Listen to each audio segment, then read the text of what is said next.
The Adventure of the Three GARRIDEBS. Arthur Conan Doyle, it may have been a comedy or it may have been a tragedy. It cost one man his reason, it cost me a bloodletting, and it cost yet another man the penalties of the law. Yet there was certainly an element of comedy. Well, you shall judge for yourselves.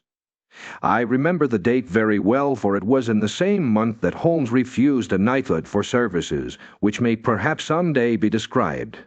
I only refer to the matter in passing, for in my position of partner and confidant I am obliged to be particularly careful to avoid any indiscretion. I repeat, however, that this enables me to fix the date, which was the latter end of June 12th, shortly after the conclusion of the South African War. Holmes had spent several days in bed, as was his habit from time to time, but he emerged that morning with a long foolscap document in his hand and a twinkle of amusement in his austere gray eyes. "There is a chance for you to make some money, friend Watson," said he. "Have you ever heard the name of Garride?" I admitted that I had not. "Well, if you can lay your hand upon a Garride, there's money in it." Why, that's a long story, rather, a whimsical one, too. I don't think, in all our explorations of human complexities, we have ever come upon anything more singular.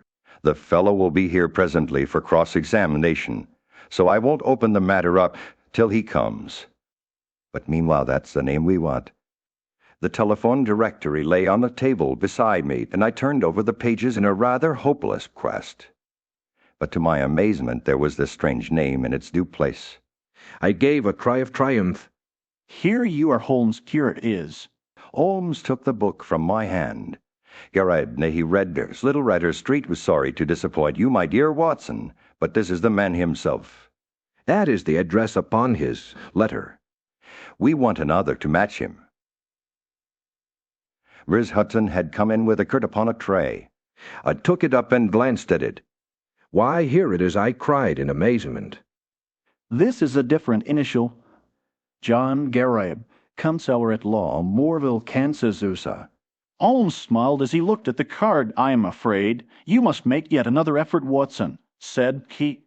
This gentleman is also in the plot already, though I certainly did not expect to see him this morning. However, he is in a position to tell us a good deal which I want to know." A moment later he was in the room. John Garribe, Counsellor at Law, was a short, powerful man with the round, fresh, clean-shaven faced characteristic of so many American men of affairs. The general effect was chubby and rather childlike, so that one received the impression of quite a young man with a broad, set smile upon his face. His eyes, however, were arresting. Seldom in any human head have I seen a pair which bespoke a more intense inward life. So bright were they, so alert, so responsive to every change of thought. His accent was American, but was not accompanied by any eccentricity of speech. "Were Holmes?" he asked, glancing from one to the other. "I guess your pictures are not unlike you, sir, if I may say so. I believe you have had a letter from my namesake, Nathan Garride, have you not?" "Pray sit down," said Sherlock Holmes. "We shall, I fancy, have a good deal to discuss." He took up his sheets of foolscap. "You are, of course, the John Garride mentioned in this document. But surely you have been in England some time." "Why do you say that, Holmes? I seem to read sudden suspicion in those expressive eyes." "Your whole outfit is English," were Garribe forced to laugh. "I've read of your tricks, Holmes, but I never thought I would be the subject of them. Where do you read that?" "The shoulder cut of your coat, the toes of your boots, could anyone doubt it?" Well, I had no idea. I was so obvious a Britisher. But business brought me over here some time ago, and so, as you say, my outfit is nearly all London. However, I guess your time is of value, and we did not meet to talk about the cut of my socks. What about getting down to that paper you hold in your hand?" Holmes had in some way ruffled our visitor, whose chubby face had assumed a far less amiable expression. "Patience, patience," Garride said, my friend, in a soothing voice. "Drew Watson would tell you that these little digressions of mine sometimes prove in the end to have some bearing on the matter. But why did Nathan Garride not come with you? Why did he ever drag you into it at all?" asked our visitor with a sudden outflame of anger. What in thunder had you to do with it? Here was a bit of professional business between two gentlemen, and one of them must needs call in a detective. I saw him this morning, and he told me this fool trick he had played me, and that's why I am here. But I feel bad about it all the same. There was no reflection upon you were garrided. It was simply zeal upon his part to gain your end which, as I understand, equally vital for both of you. He knew that I had means of getting information, and therefore it was very natural that he should have played to me. Our visitor's angry face gradually cleared. Well, that puts it different, said he. When I went to see him this morning, and he told me he had sent to a detective, I just asked for your address and came right away. I don't want Polly sputting into a private matter. But if you are content just to help us find the man, there can be no harm in that.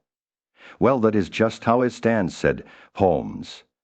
And now, sir, since you are here, we had best have a clear account from your own lips. My friend here knows nothing of the details. Where Garride surveyed me with not too friendly a gaze. Need you know, he asked. We usually work together. Well, there's no reason it should be kept a secret. I'll give you the facts as short as I can make them.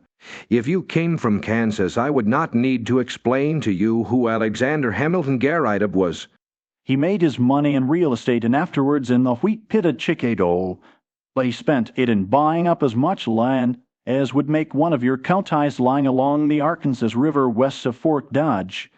It's grazing land and lumber land and arable land and mineralized land and just every sort of land that brings dollars to the man that owns it. He had no kith nor kin, or if he had, I never heard of it. But he took a kind of pride in the queerness of his name. That was what brought us together. I was in the law at Topeka, and one day I had a visit from the old man, and he was tickled to death to meet another man with his own name. It was his pet fad, and he was dead set to find out if there were any more Garridebs in the world. Find me another set. I told him I was a busy man and could not spend my life hiking round the world in search of Garridebs. Nonetheless, said he, that is just what you will do with things, and not as I planned them. I thought he was joking, but there was a powerful lot of meaning in the words, as I was soon to discover. For he died within a year of saying them, and he left a will behind him. It was the queerest will that has ever been filed in the state of Kansas. His property was divided into 3 parts, and I was to have one on condition that I found 2 Garridebs who would share the remainder. It's $5 million for each if it is a cent, but we can't lay a finger on it until we all 3 stand in a row. It was so big a chance that I just let my legal practice slide, and I set forth, looking for Garridebs. There is not one in the United States. I went through it, sir, with a fine-toothed comb, and never a Garrideb could I catch. Then I tried the old country. Sure enough, there was the name in the London telephone directory. I went after him 2 days ago and explained the whole matter to him.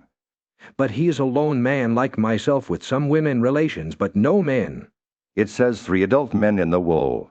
So you see, we still have a vacancy, and if you can help to fill it, we will be very ready to pay your charges. Well, Watson said. Holmes, with a smile. I said, it was rather whimsical, did I not? I should have thought, sir, that your obvious way was to advertise in the agony columns of the papers.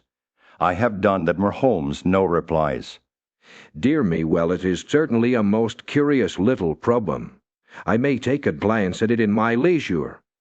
By the way, it is curious that you should have come from I used to have a correspondent, he is dead now, old Dresender Starr, who was mayor in 1890. Good old Starr, said our visitor. His name is still unhoured. Well, more Holmes, I suppose all we can do is to report to you and let you know how we progress. I reckon you will hear within a day or 2 with this assurance. Our American bowed and departed. Holmes had lit his pipe, and he sat for some time with a curious smile upon his face. Well, I asked at last. I am wondering, Watson, just wondering, at that. Holmes took his pipe from his lips. I was wondering, Watson, what on earth could be the object of this man in telling us Such a rigmarole of lies. I nearly asked him so, for there are times when a brutal frontal attack is the best policy, but I judged it better to let him think he had fooled us. Here is a man with an English coat frayed at the elbow, and trousers bagged at the knee with a year's wear, and yet by this document and by his own account he is a provincial. American lately landed in London. There have been no advertisements in the agony columns. You know that I miss nothing there. They are my favorite covert for putting up a bird, and I would never have overlooked such a cock pheasant as that.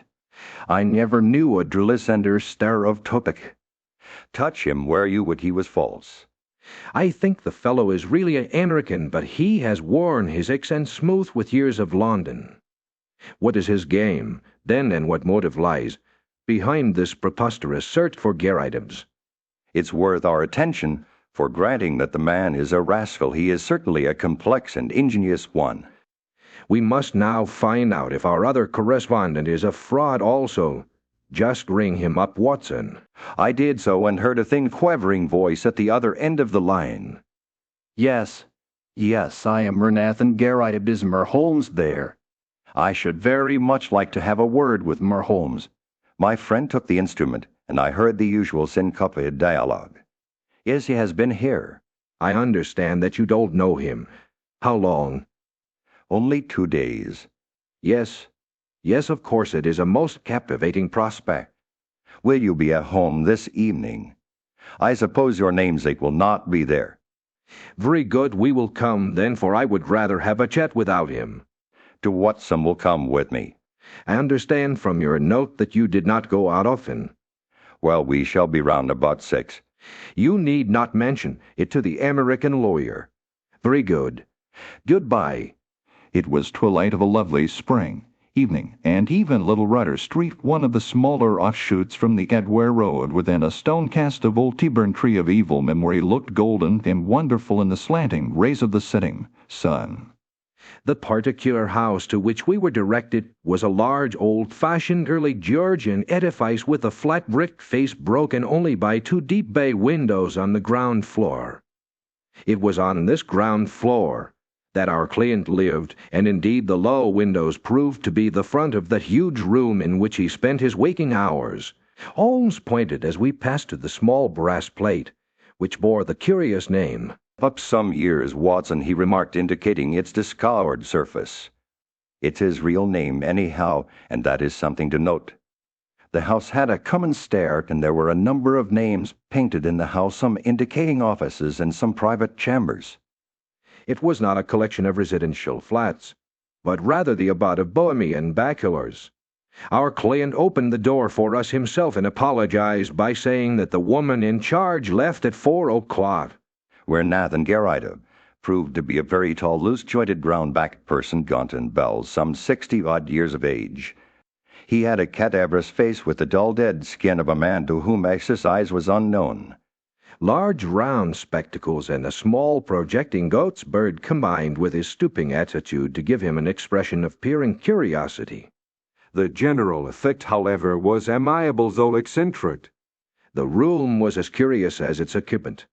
It looked like a small museum. It was both broad and deep, with cupboards and cabinets, all round crowded with specimens, geological and anatomical.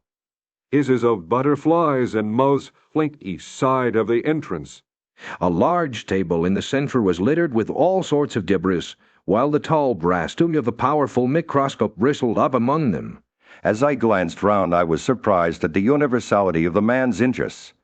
Here was a case of ancient coins. There was a cabinet of flint instruments. Behind his central table was a large cupboard of fossil bones. Above was a line of plaster skulls with such names as Neanderthal Heidelberg Cro-Magnon printed beneath them. It was clear that he was a student of many subjects. As he stood in front of us now, he held a piece of chamois leather in his right hand with which he was polishing a coin. Syracusan of the best period. He explained, holding it up. They degenerated greatly towards the end. At their best I hold them supreme, though some prefer the Alexandrian school. You will find a chair here, Holmes. Pray, allow me to clear these bones. And you, sir, yes? Dr. Watson, if you would have the goodness to put the Jevons face to one side. You see round me my little interests in life. My doctor lectures me about never going out, but why should I go out when I have so much to hold me here?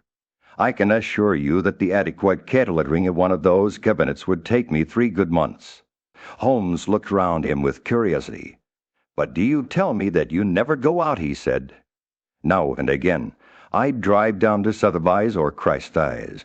Otherwise, I very seldom leave my room.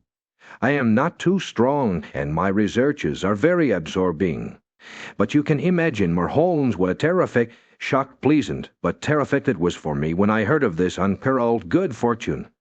It only needs one more garride to complete the matter, and surely we can find one. I had a brother, but he is dead, and female relatives are disqualified. But there must surely be others in the world. I had heard that you handled strange cases, and that was why I sent to you.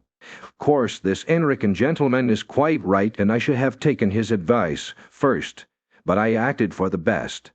I think you acted very wisely indeed, said Holmes. But are you really anxious to acquire an estate in America? Certainly not, sir. Nothing would induce me to leave my collection. But this gentleman has assured me that he will buy me out as soon as we have established our claim. $5 million was the sum named. There are a dozen specimens in the market at the present moment which fill gaps in my collection and which I am unable to purchase for one of a few £100. Just think what I could do with $5 million. Why, I have the nucleus of a national collection. I shall be the Hans Sloane of my age. His eyes gleamed behind his great spectacles. It was very clear that no pains would be spared by Mrnath Garride in finding a namesake. I merely called to make your acquaintance, and there is no reason why I should interrupt your studies, said Holmes. I prefer to establish personal touch with those with whom I do business. There are a few questions I need ask, for I have your very clear narrative in my pocket, and I filled up the blanks when this American gentleman called. I understand that up to this week you were unaware of his existence. That is so. He called last Tuesday. Did he tell you of our interview today? Yes, he came straight back to me. He had been very angry. Why should he be angry? He seemed to think it was some reflection on his honor. But he was quite cheerful again when he returned. Did he suggest any course of action?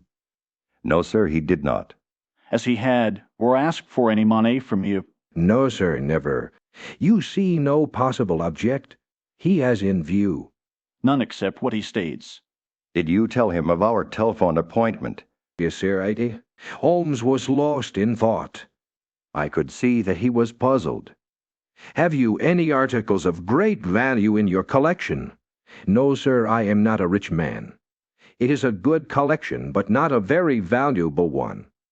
You have no fear of burglars? Not the least. How long have you been in these rooms? Nearly 5 years. Holmes' cross-examination was interrupted by an imperative knocking at the door. No sooner had our client unlatched it than the American lawyer burst excitedly into the room. Here you are, he cried, waving a paper over his head. I thought I should be in time to get you. Mrnath Garride, my congratulations, you are a rich man, sir. Our business is happily finished, and all is well. As to you, Mer Holmes, we can only say we are sorry. If we have given you any useless trouble. He handed over the paper to our client, who stood staring at a marked advertisement. Holmes and I leaned forward and read it over his shoulder. This is how it ran. Howard, Garride, constructor of agricultural machinery, binders, reapers, steam and hand plows, drills, harrows, farmers, carts, buckboards, and all other appliances. Estimates for artesian wells. Upply Grosvenor or building Saston. Glorious gasped our host. That makes our third man. I had opened up inquiries in Birmingham, said the American, and my agent there has sent me this advertisement from a local paper. We must hustle and put the thing through. I have written to this man and told him that you will see him in his office tomorrow afternoon at 4 o'clock. You want me to see him. What do you say, Mer Holmes? Don't you think it would be wiser? Here am I a wandering American with a wonderful tale. Why should he believe what I tell him? But you are a Britisher with solid references, and he is bound to take notice of what you say. I would go with you, if you wished, but I have a very busy day tomorrow, and I could always follow you, if you are in any trouble. Well, I have not made such a journey for years. It is nothing, Garrideb. I have figured out our connections. You leave at 12 and should be there soon after 2. Then you can be back the same night. All you have to do is to see this man, explain the matter, and get an affidavit of his existence. By the Lord, he added hotly, considering I've come all the way from the center of America, is surely little enough if you go 100 miles in order to put this matter through. White so said, Holmes. I think what this gentleman says is very true. Renath and Garrideb shrugged his shoulders with a disconsolate air. Well, if you insist, I shall go, said he. It is certainly hard for me to refuse you anything considering the glory of hope that you have brought into my life. Then, as agreed, said Holmes, and no doubt you will let me have a report as soon as you can. I'll see to that, said the American. Well, he added, looking at his watch, I'll have to get on. I'll call tomorrow, Renathan, and see you off to Birmingham. Coming my way, Mer Holmes. Well, then goodbye, and we may have good news for you tomorrow night. I noticed that my friend's face cleared when the American left the room, and the look of thoughtful perplexity had vanished. I wish I could look over your collection, Garrideb, said he. In my profession, all sorts of odd knowledge comes useful, and this room of yours is a storehouse of it. Our client shone with pleasure, and his eyes gleamed from behind his big glasses. I had always heard, sir, that you were a very intelligent man, said he. I could take you round now if you have the time. Unfortunately, I have not. But these specimens are so well labeled and classified that they hardly need your personal explanation. If I should be able to look in tomorrow, I presume that there would be no objection to my glancing over them. None at all. You are most welcome. The place will, of course, be shut up, but Miss Saunders is in the basement up to 4 o'clock and would let you in with her key. Well, I happen to be clear tomorrow afternoon. If you would say a word to Miss Saunders, it would be quite in order. By the way, who is your house agent? Our client was amazed at the sudden question. Holloway and Steele in the Edgware Road. But why? I am a bit of an archaeologist myself. When it comes to houses, said Holmes, lying, I was wondering if this was Queen Anne or Georgian. Georgian, beyond doubt. Really, I should have thought a little earlier, however, it is easily ascertained. Well, goodbye, Garrideb, and may you have every success in your Birmingham journey. The house agent's was closed but we found that it was closed for the day, so we made our way back to Baker Street. It was not till after dinner that Holmes reverted to the subject. Our little problem draws to a close, said he. No doubt you have outlined the solution in your own mind. I can make neither head nor tail of it. The head is surely clear enough, and the tail we should see tomorrow. Did you notice nothing curious about that advertisement? I saw that the word Paul was misspelt. Well, you did notice that, did you? Come, Watson, you improve all the time. Yes, it was bad English, but good American. The printer had set it up as received. Then the Buckbournes. That is American also. And Arctesi and Wells are commoner with them than with us. It was a typical American advertisement, but purporting to be from an English firm. What do you make of that? I can only suppose that this American lawyer put it in himself. What his object was I fail to understand. Well, there are alternative explanations. Anyhow, he wanted to get this good old fossil up to Birmingham. That is very clear. I might have told him that he was clearly going on a wild goose chase, but on second thoughts it seemed better to clear the stage by letting him go. Tomorrow, Watson, well, tomorrow will speak for itself. Holmes was up and out early. When he returned at lunchtime, I noticed that his face was very grave. This is a more serious matter than I had expected, Watson, said he. It is fair to tell you So though I know it will only be an additional reason to you for running your head into danger. I should know my Watson by now. But there is danger, and you should know it. Well, it is not the first we have shared, Holmes. I hope it may not be the last. What is the particular danger this time? We are up against a very hard case. I have identified Mirjan Garride, counselor at law. He is none other than a killer Evans of sinister and murderous reputation. I fear I am none the wiser. It is not part of your profession to carry about a portable new-date calendar in your memory. I have been down to see friend Lestrade at the yard. There may be an occasional want of imaginative intuition down there, but they lead the world for thoroughness and method. I had an idea that we might get on the track of our American friend in their records. Sure enough, I found his chubby face smelling up at me from the Rod's portrait gallery. James Winter Elias Moorcroft Elias. Hiller Evans was the inscription below. Holmes drew an envelope from his pocket. I scribbled down a few points from his dossier, aged 44. Native of Chicago, known to have shot 3 men in the States. Escaped from penitentiary through political influence. Came to London in... Shot a man over cards in a nightclub in the Waterloo Road in January. Man died, but he was shown to have been the aggressor in the row. Dead man was identified as Roger Prescott, famous as forger and coiner in Chicago. Hiller Evans, released into... Has been under police supervision since, but so far as known has led an honest life. Great dangerous man usually carries arms and is prepared to use them. That is our bird, Watson, a sporting bird, as you must admit. But what is his game? Well, it begins to define itself. I have been to the house agents. Our client, as he told us, has been there 5 years. It was unlit for a year before then. The previous tenant was a gentleman at large named Waldron. Waldron's appearance was well remembered at the office. He had suddenly vanished and nothing more been heard of him. He was a tall, bearded man with very dark features. Now Prescott, the man whom Killer Evans had shot, was, according to Scotland Yard, a tall, dark man with a beard as a working hypothesis. I think we may take it that Prescott, the American criminal, used to live in the very room which our innocent friend now devotes to his museum. So at last we get a link, you see. And the next link. Well, we must go now and look for that. He took a revolver from the drawer and handed it to me. I have my old favorite with me. If our Wild West friend tries to live up to his nickname, we must be ready for him. I'll give you an hour for a siesta, Watson, and then I think it will be time for our Rider Street adventure. It was just 4 o'clock when we reached the curious apartment of Nan Garride.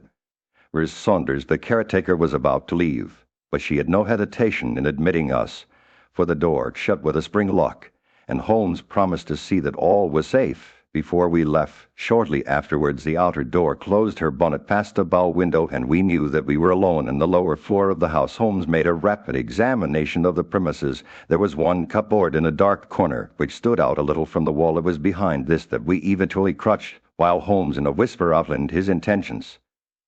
He wanted to get our amiable friend out of his room, that is very clear, and as the collector never went out, it took some planning to do it. The whole of this Garride invention was apparently for no other end. I must say, Watson, that there is a certain devilish ingenuity about it, even if the queer name of the tenant did give him an opening which he could hardly have expected. He wove his plot with remarkable cunning. But what did he want? Well, that is what we are here to find out. It has nothing whatever to do with our client so far as I can read the situation. He is something connected with the man. He murdered the man who may have been his confederate in crime. There is some guilty secret in the room. That is how I read it. At first, I thought our friend might have something in his collection more valuable than he knew, something worth the attention of a big criminal. But the fact that Roger Prescott of evil memory inhabited these rooms points to some deeper reason. Well, Watson, we can but possess our souls in patience and see what the hour may bring. That hour was not long in striking. We crouched closer in the shadow as we heard the outer door opened and shut. Then came the sharp metallic snap of a key, and the American was in the room. He closed the door, softly behind him, took a sharp glance around him to see that all was safe, threw off his overcoat, and walked up to the central table with the brisk manner of one who knows exactly what he has to do and how to do it. He pushed the table to one side, tore up the square of carpet on which it rested, rolled it completely back, and then, drawing a gem knife from his inside pocket, he knelt down and worked vigorously upon the floor. Presently, we heard the sound of sliding boards, and an instant later a square had opened in the planks. Killer Evans struck a match, lit a stump of candle, and vanished from our view. Clearly our moment had come. Holmes touched my wrist as a signal, and together we stole across to the open trapdoor. Gently, as we moved, however, the old floor must have creaked under our feet, for the head of our American, peering anxiously round, emerged suddenly from the open space, his face turned upon us with a glare of baffled rage, which gradually softened into a rather shamefaced grin as he realized that 2 pistols were pointed at his head. Well, said he coolly as he scrambled to the surface.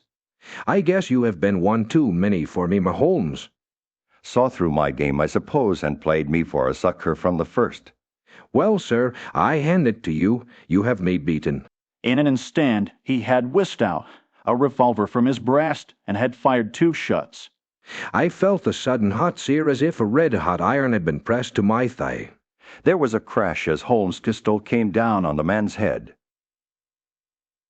I had a vision of him sprawling upon the floor with blood running down his face while Holmes rummaged him for weapons. Then my friend's weary arms were round me, and he was leading me to a chair. "You're not hurt, Watson?" For God's sake, say that you are not hurt. It was worth a wound. It was worth many wounds to know the depth of loyalty and love which lay behind the cold mask. The clear, hard eyes were dimmed for a moment, and the firm lips were shaking. For the one and only time I caught a glimpse of a great heart as well as of a great brain. All my years of humble but single-minded service culminated in that moment of revelation. "It's nothing, Holmes." It's a mere scratch. He had ripped up my trousers with his pocket knife. You are right, he cried with an immense sigh of relief. "It is quite superficial." His face set like flint as he glared at our prisoner, who was sitting up with a dazed face. By the Lord, is as well for you. If you had killed Watson, you would not have got out of this room alive. Now, sir, what have you to say for yourself? He had nothing to say for himself. He only sat and scowled. I leaned on Holmes' arm, and together we looked down into the small cellar which had been disclosed by the secret flap. It was still illuminated by the candle which Evans had taken down with him. Our eyes fell upon a mass of rusted machinery, great rolls of paper, a litter of bottles, and neatly arranged up on a small table a number of neat little bundles. A printing press the counterfeiter's outfit said, "Holmes." "Yes, sir," said our prisoner, staggering slowly to his feet and then sinking into the chair. "The greatest counterfeiter London ever saw. That's Prescott's kind, and those bundles on the table are 2,000 of Prescott's notes worth, 100 each and fit to pass anywhere. Help yourselves, gentlemen, call the deal and let me beat it. Holmes levied. We don't do things like that, Evans. There is no bolt hole for you in this country. You shot this man, Prescott, did you not? Yes, sir, and got 5 years for it, though it was he who pulled on me. 5 years when I should have had a needle the size of a salt plate. No living man could tell a Prescott from a Bank of England, and if I hadn't put him out, he would have flooded London with them. I was the only one in the world who knew where he made them. Can you wonder that I wanted to get to the place? And can you wonder that when I found this crazy bug of a bug hunter with the queer name squatting right on the top of it and never quitting his room, I had to do the best I could to shift him. Maybe I would have been wiser if I had put him away. It would have been easy enough, but I'm a soft-hearted guy that can't begin shooting unless the other man has a gun also. But say, Holmes, what have I done wrong anyhow? I have not used this plant. I'd not hurt this old stiff. Where do you get me? Only attempted murders, so far as I can see, said Holmes. But that's not our Joe. They take that at the next stage. What we wanted at present was just your sweet self. Please give the ear to call Watson. It won't be entirely unexpected. So those were the facts about Killer Evans and his remarkable invention of the three GARRIDEBS. We heard later that our poor old friend never got over the shock of his dissipated dreams. When his castle in the air fell down, it buried him beneath the ruins. He was last heard of at a nursing home in Brixton. It was a glad day at the yard when the Prescott outfit was discovered, for though they knew that it existed, they had never been able, after the death of the man, to find out where it was. Evans had indeed done great service and caused several worthy kind men to sleep the sounder, for the counterfeiter stands in a class by himself as a public danger. They would willingly have subscribed to the subplate metal of which the criminal had spoken, but an unappreciative bench took a less favorable view, and the killer returned to those shades from which he had just emerged.